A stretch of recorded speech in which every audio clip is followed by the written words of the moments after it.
আলাইকুম। এক নাম্বার। রাহমাতুল্লাহি ওয়া বারাকাতুহু। এক নাম্বার। এক নাম্বার হাদিস শরীফ আখলিস দীনাকা ইয়াকফিকাল আমালুল কলিম। হাদিস শরীফের অর্থ তোমার ইমানকে খাঁটি করো, অল্প আমলি নাজাতের জন্য যথেষ্ট হইবে। দুই নাম্বার হাদিস শরীফ খায়রুকুম মান তাআল্লামাল কুরআনা ওয়া আল্লামা।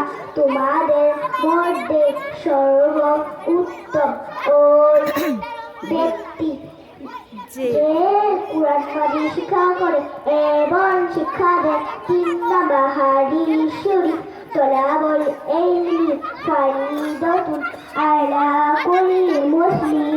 দ্বীনি ইলম তলব করা প্রত্যেক মুসলমানের উপর ফরজ। চার নাম্বার হাদিস শরীফ আত-তুহুর শাতুরুল ঈমান। পবিত্রতা ইবাদের অঙ্গ। পাঁচ নাম্বার হাদিস শরীফ মিফতাহুল জান্নাতিস সালাহ, নামাজ বেহেশতের চাবি। ছয় নাম্বার হাদিস শরীফ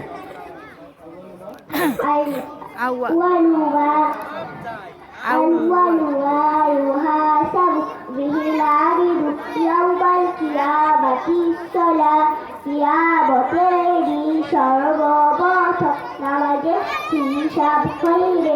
সাত নাম্বার হাদিস শরীফ ফাদলুল আলিম আলাল আবিদ কাফাবিহি আলা আদনাকুম।